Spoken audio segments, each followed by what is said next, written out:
Whodey, Bengals fans. This is the Bengals Pulse, the heartbeat of your Cincinnati Bengals. Uh, un Unbeknownst to some, I was not let go as producer, as Mon liked to call out over the weekend. I fought to get my job back, so it's good to be back. Jake can't be here tonight. He is out celebrating a spectacular birthday, so happy birthday, Coach. And we have Mon, the myth, the legend, coming to us from an undisclosed location. I think he might have gone into witness protection program. I'm not sure, but Mon, how's it going? Where you at? Can you tell us, or will you be moved really quickly? I'm in Massachusetts. I'm sorry, I'm on my AirPods. If it sounds like I'm slurring, I'm sorry. That's the way it sounds with these things. The My daughter Massachusetts starts her, border.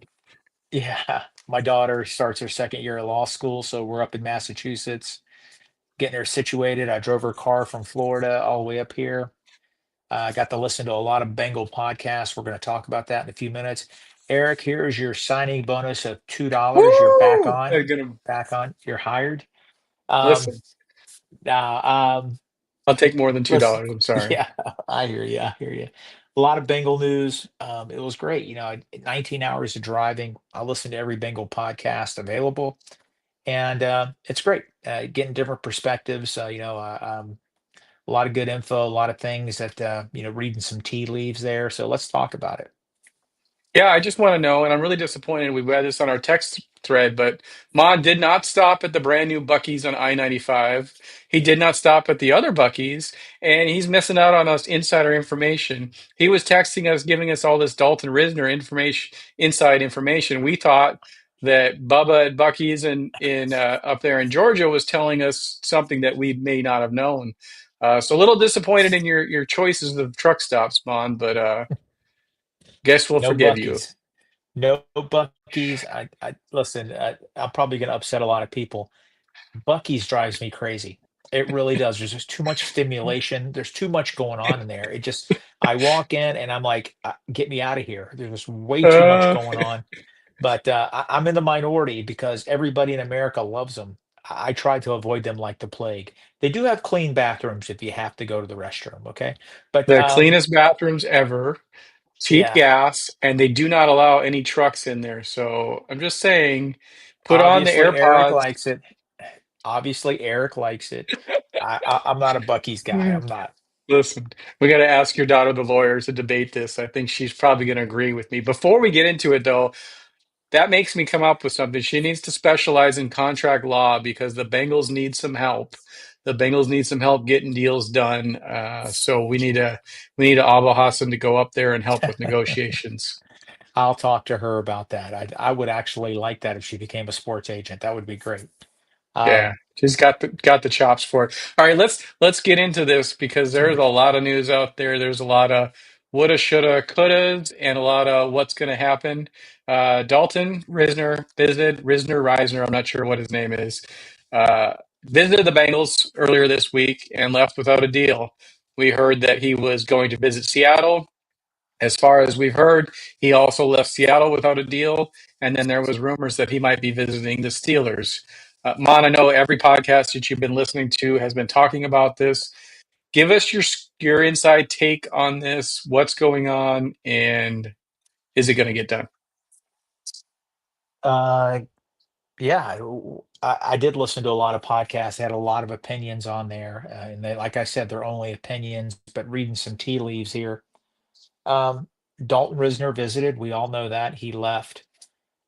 Listening to Cincy 360 on ESPN 1530. That's Tony Pike and Austin Elmore. They do a really good job. I was listening to their show today, and they talked about, I guess, during the Commander game, the Bengal telecast of the preseason game, one of the scouts, Stephen Radisovich, was being interviewed, and he said that they've been talking to Risner's agent for over 2 weeks.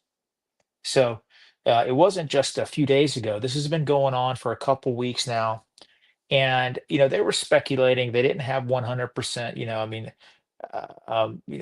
they were just throwing this out there. Maybe Risner wants to be penciled in as a starter immediately. Maybe that's sort of turning off the Bengals. Maybe the Bengals want him to come in and compete and just not give him the starting job. I don't know if that's the case, but that was brought up, and I've heard other people bring up that same holdup. Maybe, of course, as Bengal fans, we're always thinking, "Oh, they lowballed him. They didn't offer him a lot of money." I don't think it's a money thing. I think I think it might be some of the other hangups, and they also speculated he's been on multiple teams. He's not the most popular guy in the locker room, so maybe that's an issue also. You know, NFL teams are every one of them's looking for offensive line help. There's not an NFL team out there that's not looking for offensive linemen. Dalton Risner with 81 NFL starts is unsigned. So I don't know. I hope he's a Bengal because he would be a significant upgrade to what we have. I hope they find a way to sign him, work out whatever issues they have. But it was just interesting listening to them and finding out that the Bengals actually have been in contact with his agent for over 2 weeks. Yeah, so the other big news we hadn't talked about yet too, but we found out on Monday, a big drop, or Monday or yesterday, a big drop from Zach Taylor's press conference was Cordell Volson is out the year with shoulder surgery. So I kind of go devil's advocate. Did the Bengals bring in Risner because they knew that Dalton was going to be out, or did this just kind of line up the way it did? To me, with Cordell being out the year, this is your excuse. You got to go sign a guy. You got to go sign two guys. What do you think? Was it already going to happen, or did the Cordell news really push their buttons here? I'm sure the Cordell situation sort of amplified the contact with Risner. I think they've known for a while that Volson's issue could be serious. That's why they're waiting to get second opinions. It stinks, Listen, I know Volson is who he is, but he has started over 40 games for us. You know that if he came in, we know what we're going to get. It may not be stellar, outstanding play, but it's not going to be bottom of the barrel either. And it stinks losing him. But yeah, I think that did amplify or pique the interest in finding a capable replacement. I still think that the last two offensive linemen that make this roster are on other teams right now. I think the Bengals are going to be Yeah. very, very active in in the waiver wires for offensive linemen. So you mentioned that they speculate that he wants to be handed a starting job, and maybe the Bengals weren't open to that. I look at that and say, how the hell is he going to win a starting job? Because there's no training camp left. There's half of a meaningless preseason game left. At this point, how does a guy like that come in and win a starting job? They really have to say, we want you to come in and start. Otherwise, he's got no chance to win it. Are we talking him starting week two, week three? I don't know. It's 2 weeks before kickoff.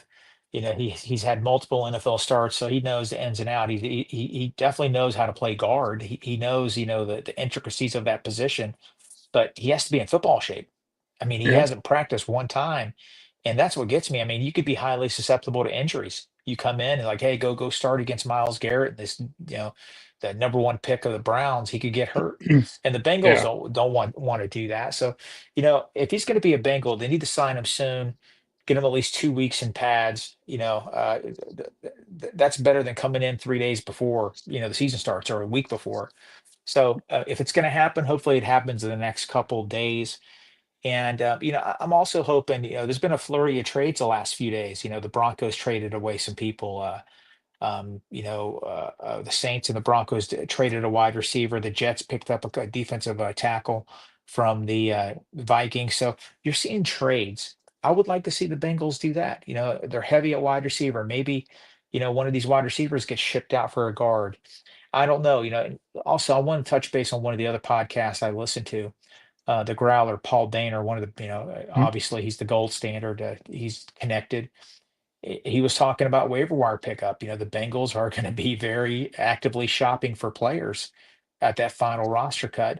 And, I don't know, he didn't word it this way, but he thinks the number one position they're going to look at is defensive tackle.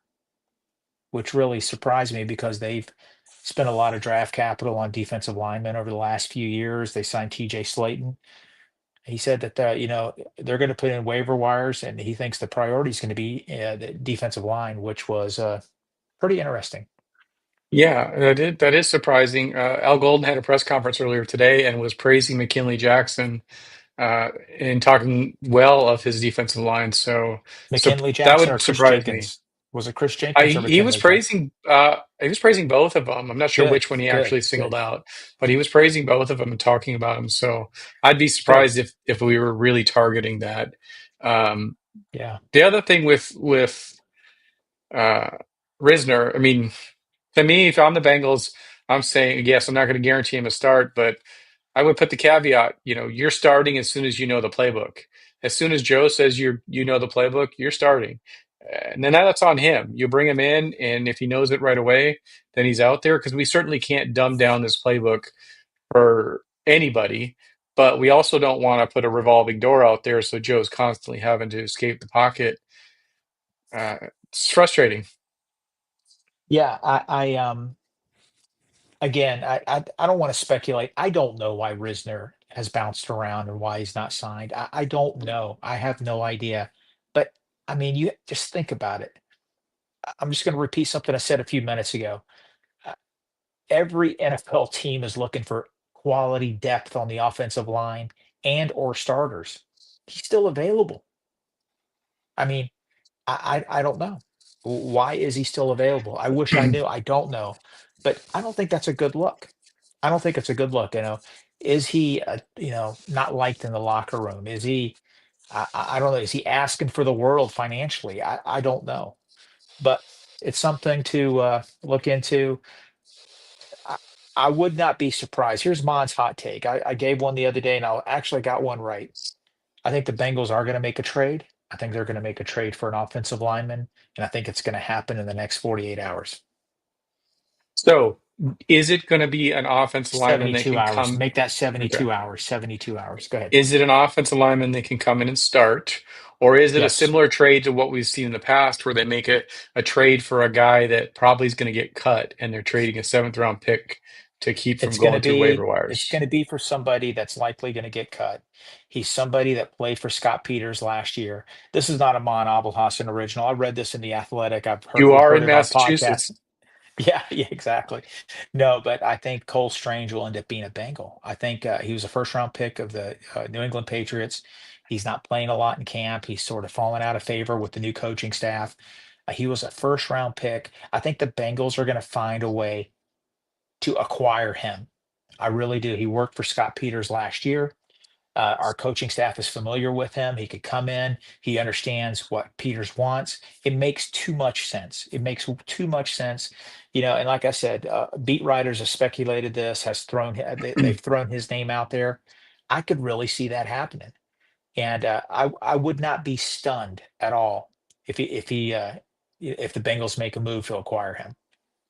I just, you don't often remember draft picks, especially from other teams. I remember Cole Strange being picked, and he was mocked to be a third or a fourth rounder, and it was literally the strangest pick ever. I mean, pun intended. But everybody blew up the Patriots for that pick because he was supposed to be third or fourth round. The Patriots jumped out there and they reached on him. So to me, I have to completely discount the first round pick because he was not worthy of a first round pick. And if they're on the verge of cutting him now, I mean, he's a first round pick. They could have picked up his fifth year option. Clearly, they didn't. Yeah. No. So to me, I wouldn't get super excited about that.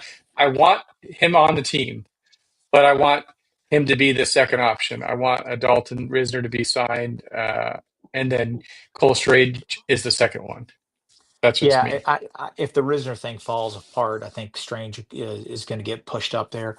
Strange started a lot of games 2 years ago. Last year he was injured. I think he only played in three. He was a first round pick. I get it. Every team rates people differently. He definitely got talent. We'll see. I have a gut feeling that he's going to wind up being a Bengal. I'm not anti Risner at all. I mean, it tells you the state of the Bengals offensive line. If he comes in, he's going to arguably be, probably one of the top the top guard on the team. Yeah. 81 NFL starts is 81 NFL starts. You can say whatever you want about him, but when you start that many, you know what's going on. And people rave about his pass blocking. I don't know if he's a great run blocker, but he makes the Bengals a better team. And I'm hoping Risner comes in because we're at the point with Volson's injury, Cody Ford. I mean, who's our swing tackle? I mean, and nobody knows who's going to be our swing tackle. I don't know. Yeah. The next 72, 96 hours is going to be really crazy because they have to have the roster set by 4 o'clock Tuesday. So, we're going to find out the 53-man roster. Then guess what? Teams start putting in their waiver claims. Then Yeah. on Wednesday, they get these players. So some of the Yeah. people that make the roster on Tuesday, it might only be for a few hours because the Bengals put in 4 or 5 waiver claims. Somebody else has to go. Yeah. So So they did make the comment, I think it was on the Tony Pike radio show, that adding Dalton Risner to this offensive line will honestly give Joe Burrow the best line he's ever played behind. Do you agree with that statement? yeah, they were quoting Joe Goodberry. Joe Goodberry was on the show and was talking in detail about it. Um, yeah, I do. I do. I will say the 2022 line was pretty good when they were healthy. The 10-game winning streak that they went on, a lot of that was due to that offensive line because I think that was the best 10-game span in Zach Taylor's era of offensive line play. The Bengals were dominant, and those guys were playing great. But then, unfortunately, Kappa gets hurt, and everybody gets hurt, and we know what happened. But if Risner comes in, Mims and Brown are staples. Karras is solid. Fairchild is impressing. Yeah, I agree with that. I do. Yeah. That's just, it's almost malpractice for the Bengals not to do it. Give Joe Burrow, give him that type of chance. Let the man cook. Moving on here a little bit, there's been a lot of talk about this. And Pac-Man Jones actually came out in defense of Mike Brown. Pac-Man Jones said, y'all don't know Mike Brown. You don't know who he is, how these things work out. Pac-Man was adamant that Trey is going to get signed. It'll get done when it gets done. But of all the people to come out and defend Mike Brown, he's a player's owner. We've criticized him in the past of being loyal to a fault, not letting people go early on. But Pac-Man Joe's to come out and speak out for him was crazy. It was cool to hear that. But what do you think about this? All the trade speculation, the trade, don't trade Trey. It's not going to get done. He might sit out. Do you have any more good feelings or bad feelings as we sit here on the 21st of August? I've been all over the place the last 48 hours with Trey. When that report came out, I thought it was a done deal. He's getting traded. Eric, I'm Team Trey. I want the Bengals to sign him. And he's going to be a Cincinnati Bengal this year. He's going to agree to the contract. And the reason I say that, Joe Burrow mentioned it twice after the conclusion of that Commander game. When Joe Burrow talks, it's going to happen. And I think in the next 7 days, he's going to be a Cincinnati Bengal. The thing about Pac Man Jones loves Mike Brown. Mike Brown took care of him. We know the story about Pac Man. He's a volatile, temper. He had issues with the Titans, and he came to Cincinnati and he flourished, got a big contract. And for the most part, he was a very good player for the Bengals. Did have some other issues off the field, but Mike Brown revitalized his career. And you hear that from a lot of players. Joe Mixon loved Mike Brown. He took care of Chris Henry. A lot of former players, they really like Mike Brown. I know us fans get frustrated with, contract squabbles and losing players, but everything I've heard and read, he's great to the employees. He really is. He takes care of them. It's a family atmosphere. He's a good man. And, Yeah. it doesn't surprise me hearing that from Pac-Man. Well, we've heard the stories over the years where one of the big holdups these days is the guaranteed money, but a lot of times Mike Brown would give guys handshakes essentially, and that was his guarantee. And it was rare that you would see him cut a player. I think that the disconnect now is the NFL is going away from that. Players want their guarantees in writing, and I think even even Katie and Troy, the way the teams run, Mike might say, this guy is sticking around, and they may go a different way just because they are running the team a little bit more. But uh, do you think, and shout out to Mike Brown, happy 90th birthday. That's awesome. 90 is a fantastic, to get to that age is fantastic. But do you think that Mike still has the final call on this type of stuff? If he's around and they don't guarantee 3 years of Trey, that he's going to give him a handshake deal and say we're guaranteeing it. Do you think that's still his influence for that carries weight? I still think he has a lot of influence with the organization. Um, I think when it comes to giant contracts like the T. Higgins, Jamar Chase, Joe Burrow, I think he has a lot of say. So I'll say the final say. But day-to-day operations, I think his daughter is in charge. She runs the show. But when it comes to these like lease agreements and big ticket, absolutely he has a lot of say so over that. Um, I don't remember. I think it was the 2011 Hard Knocks. I'm going to locate it and I'm going to find it on YouTube and post it the corny way that I do it. But Mike Brown, uh, Marvin Lewis was talking, I think, to Chad Johnson. This is during Hard Knocks, and he was saying, he basically he was sticking up for Mike Brown. Mike Brown isn't cheap. Mike Brown will spend money. Mike Brown hates wasted money. All right. So he doesn't want dead cap space. He doesn't want to spend money that ends up getting wasted. And so that's where I think the disconnect is. Sometimes he's holding off on signing these big deals because he doesn't want to have dead cap space in year 2 and 3 because Mike Brown hates wasted money. And I got to Yeah. find the clip. Marvin Lewis, I did a really poor job of being Marvin Lewis just now. I'm going to find that clip and post it Okay. because it was telling. It was very very telling, and I think it would do a good job for us Bengal fans to see how Mike Brown thinks and operates.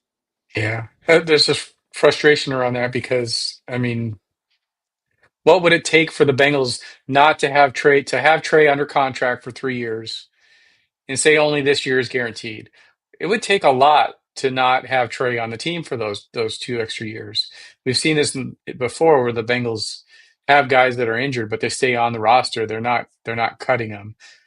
I just don't see what kind of injury they could get out of that contract, and or I guess it would just have to be if Trey goes out there this year and gets 2 sacks and 25 pressures, then they can cut him. But outside of that, I just don't know why they wouldn't want him on the team and let him continue. Can you hear me, Yep. Eric? Hey, yeah, okay. I think the thing that you cut up for a second there. I'm sorry, cut out. I've said it before on this program. Give him a 3-year deal. All right. Give him some guarantees in year 2, something to make him happy. Year 3 is an easy out. If he really falls off a cliff and doesn't produce in year 2, the Bengals can get out of the contract very easily. But guess what, Trey? Make it hard on the Bengals. Year 2, you go in there, you get 10, 12, 15 sacks, and the Bengals will pay you year 3. So, there has to be a little bit of give and take from both sides. Hey, Bengals, guarantee him some money in year 2. Trey, allow them to have an easy out in year 3. Because if he Yeah. gets old, players get old really quick. And if that happens, the Bengals can get out and with minimal cap hit. He's going to be a Bengal. Again, I just mentioned the Risner situation. Trey Hendrickson takes care of himself. The guy's built like a Greek god. He has to come in and get in pads and get in football shape. They got to get this done in the next 4 or 5 days with Risner Yeah. and Hendrickson. They really do. He needs 6, 7 practices before the season starts.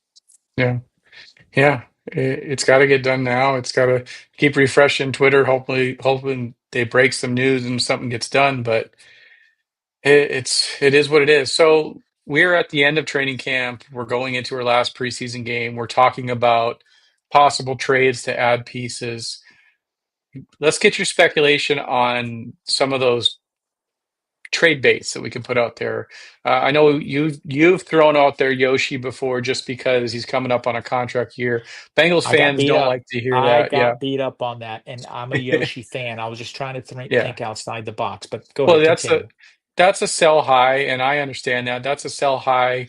I still think you still could sell high next year, but you are gonna lose him in 2 years. It's inevitable the way if he continues to play the way he does. My head, I throw out Jermaine Burton because we have these we're so deep at receiver now. We've got Charlie Jones, and we've got Tinsley. We got these guys going off in preseason games, and Jermaine Burton's been injured. And to me, if he's healthy, he's kind of a bigger dangling piece or bigger piece out there that you possibly could use to get some talent back because we do have a second year player that was drafted high. Um, I just mentioned Cole Strange for mhm, the Patriots. Well, their second round pick, Polk, is out for the year. The wide receiver from Washington had a yeah, great year for them last year. I think he was a second, maybe a third round pick. Um, yeah, I think it was second. He's out for the year. They're going to need a wide receiver. Tinsley, what he did the other night was spectacular. I love those kind of stories, and I hope he remains a Bengal. But we are loaded at wide receiver. yeah, I could see them potentially dangling him for, a fifth, sixth, seventh round pick and or a player that we know is going to get cut. Cole Strange is going to get cut. Cincinnati's 17th in the waiver wire pickup. He's a former first round pick. Is he going to get all the way down to 17? I doubt it. I doubt it. yeah, So, maybe I don't know. I read today, Burton has been hurt, but he's been practicing. He's back. We'll see how he does on Saturday. But when he played this preseason, he had a good kick return. The guy's a third round pick. We just can't give up on third round picks. You can't do that. I still yeah, think I know he's checkered, issues last year. I still think Burton has the potential to be a star player. Um, we'll see. I hope they keep Tinsley. yeah, I'll come out and say it. I'm a homer for saying this. We have the best wide receiver room in football. I really feel that way. I mean, we are loaded. Charlie Jones is been one of the stars of camp. And we know what Yoshi Voss is. I mean, I was watching a game from his rookie year, and you look at him now, the guy's put on 10, 15 pounds of muscle. Yoshi Voss is going to make big money in the NFL. He won't make it with the Bengals because we've committed so yeah, much to the top two. But he's going to be like a Kevin Walter that's going to have a long NFL career and make a lot of money. He's going to be better than Kevin Walter. Somebody asked the question, I was able to look here about what if Trey Hendrickson drops off after year one? Well, the Bengals are going to front load his contract. 75% of his contract is going to be paid out probably, or 60%, 70% is going to be paid out in the first year. So if they wanted to get rid of him year two, yeah, there's going to be some cap ramifications, but trust me, not as much as uh, we think the way the Bengals structure the contracts. But again, sign him to a 3-year deal with an easy out in year three. If he yeah. really does a great job in year two, guess what? It's a no-brainer for the Bengals to keep him. So trade candidates, and somebody brought this up before. Who's a bigger trade bait, Burton or Mitch Tinsley? Who's I think Tinsley has the highest possibility of getting traded. I think But Burton who's is the going to get more us more in return is my question. who would get us more in return, Tinsley. You think And so? the only reason why, because Burton, listen, you got to what happened last year hurt him. It really did. Hmm. The off-field stuff, some of the other issues, and he's well on his way to rehabbing that. He was having a great camp until he injured his knee, but he was back at practice today. This is just the way I'm wired, man. I think people need time to develop. My profession, the fire service, EMS, fire safety, firefighters, come in and they're, young kids at 22 years of age. I look at them now when they're 32, and it's amazing the difference. I was patient and we've given them time to develop, and they're outstanding human beings and they're saving people's lives. I'm glad we gave them that opportunity. I know it's a different line of work, but football players, it doesn't matter what profession you're in. people develop at different rates, and we just can't give up on people. We got to give people a chance to, mature. And guess what? Listen, if it doesn't work out, it doesn't work out. Sometimes you have to cut ties. But I think Burton deserved more than a year, and the Bengals Yeah, are giving him a chance. for sure. Um, Now, a few weeks ago, Mon did predict that Trey Anderson would sign on Saturday. So a Saturday is worth it, and we do have we'll give him credit here if it happens. Bengals Rick in the comments saying that Trey Hendrickson's going to sign on Saturday, and his girlfriend's friend is a realtor and has some inside info. So we're going to give Mon and Bengals Rick credit if it happens on Saturday. Any insider that claims that I don't care if it's real or not, if it comes true, you're going to get the credit. So Did I let's say run did I with it. say Saturday? Did I say I said 48 Two hours, right? Saturdays ago, you said it, but Okay. Good. you said It's you all didn't good. put a date on it, so we can repurpose that whenever we use it, as long as it happens on Saturday. There's one other name before we get out of here, where that what do you what It's alcohol is like that? no, it's liquid death. It's water. Yeah. Mon's got No, it is. vodka in there. No, I'm sitting there driving. I'm driving up to Massachusetts, up hoping this people think I'm drinking a Throwing beer and those driving. out, Yeah. getting pulled over. We're not I sponsored want to. by him. We're not sponsored by him, Hey, everybody. Liquid Death. Yeah. You want a great place to sponsor your product? Come on the Bengals Pulse. Mon's been drinking Liquid Death since he was knee high to a grasshopper back in the '80s. So let's get it. Yeah. Before we We got 7 or 8 followers. Come on. I'm joking. We got hey more than that. hundreds We got more. hundreds thousands of people that want to be on the Pulse, just hit us up. Uh, I got one other name I want to throw out there. Been underwhelming in camp. Been underwhelming in the preseason. Trade candidate to me. Could we possibly see a Miles Murphy move, trading him for an offensive lineman? Not just because he hasn't been able and given the opportunities to perform, but that is such a crowded room. We have a lot of defensive ends, we have a lot of rushers. So see, even in the best case scenario, how is he going to steal pass rushes away from Trey Hendrickson, Shamar Stewart, Joseph Osai? What are your thoughts? Is he a possible sell high type of guy? No, I don't think so. I really don't. He has had some injuries. He was the victim of a former defensive coordinator that didn't play young people. I think his growth has been stunted a little bit because of that. Eric, I'm old. You and Jake do a great job of making fun of that. And all you Jake's older getting old Bengal too. fans, but all you older Bengal fans, I want you guys remember these days when we had Geno Atkins, when we had Michael Johnson, we had Carlos Dunlap, and we had Damata Pecco, top 5 defensive line in the NFL. But you know what made that defensive line good? The backups that came in that gave the starters real breathers. It kept our starters fresh. Frosty Rucker, Jonathan Fanene, Wallace Gilberry. We had so many guys that would come in and play good snaps. They'd get 6, 7, 8, 9 sacks each. These are the backups. Yeah. That's what I want to see. I want to see waves of defensive linemen coming in and giving these guys breathers. Do you remember 2 years ago when Lou Anarumo was pleading with Sam Hubbard and Trey Hendrickson, you got to give me 5 more snaps, BJ Hill, because he didn't have faith in the backups. Yeah. He was literally wearing these guys out. You can't do that. The NFL is a grind. When these guys are playing 50, 60, 70, you know how the Bengals were last year. Our defense was playing Hmm. 80 snaps a game. Yeah. That's the equivalent of 6 quarters of football. Yeah. Think about that. So Mhm. uh, we need quality defensive linemen that could come in and give real good breathers to Trey Hendrickson.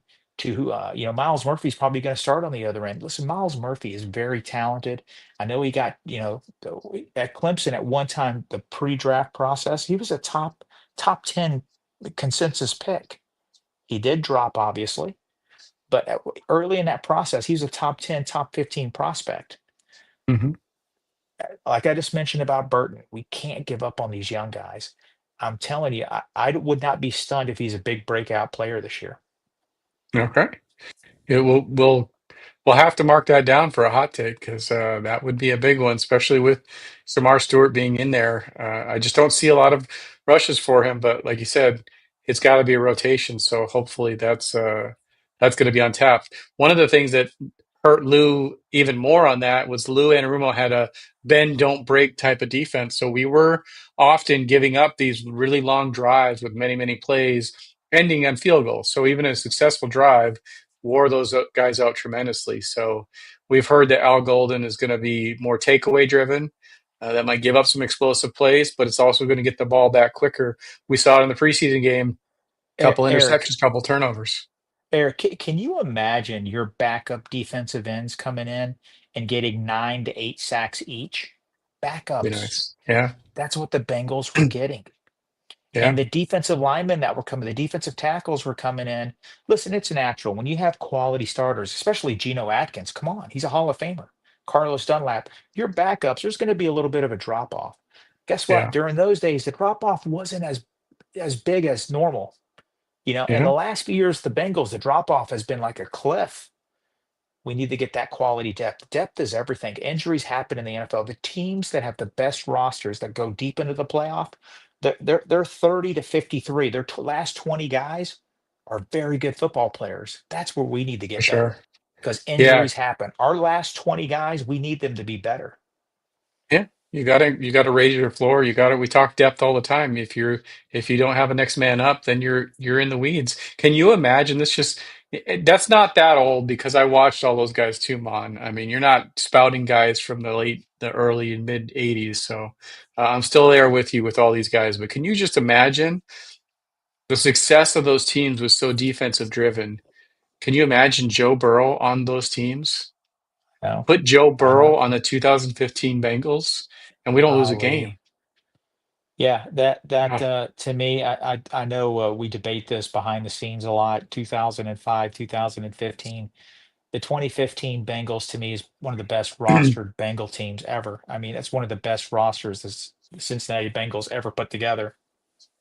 Three Hall of Famers on that: AJ Green, Whitworth, and Geno, Carlos Dunlap, Reggie Nelson. That team was loaded. Marvin Jones, Mo Sanu, AJ Green. I mean, what a roster! And that broken thumb from Dalton, that was a Super Bowl team. That was. yeah, It was. They were good, but oh well, forget about them. Let's go to 2025. yeah. Let's get this defense right. We'll see. I know I'm rambling here, but we have to survive the first 7 weeks. The Cincinnati Bengals the 2025 Bengals. We have to survive the first 7 weeks because I think our defense is going to improve this year, but I think it's going to take 6, 7 games for that to happen. And I want to be 4-3, 5-2 optimal. But if we're 4-3 at the 7 game mark, look out. I'm going to be very Yeah, happy. yeah. Great rambling. So you're not really rambling. It's good thoughts here. Before we get out of here, the last opinion of yours I want to get, and then we will get out of here. I do appreciate everybody for jumping on with us tonight. 200 people in the room watching. So hit a like and subscribe, thumbs up on YouTube, comment. We appreciate it. Before we get out of here, though, they've taken a lot of heat for the defensive performance this offseason or this preseason. This week, they kind of coaches Zach Taylor, Al, they kind of all poo-pooed that and basically chalked it up to we're not putting anything on tape because Al Golden's a new defensive coordinator and nobody deserves to know what we're going to do come week one. Is Mon buying into that? Is that gonna be enough, or are we? Is that a fool's gold dangle out there for us to have some faith? I hope they're right. I really, I really hope they are. I want this team to succeed. I mean, but what did Marvin say? I heard this on one of the pods. Paul Boehner said it perfectly today. I or Mo Egger said it on his show. I see better than I hear. And we watch the preseason. I understand it's preseason. They're not scheming. I like what Logan Wilson said. You've only seen about 10% of this defense. It's about the physicality. It's about not lining up properly. It's about getting pushed around.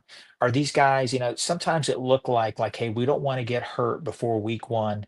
I think they were going at 75%.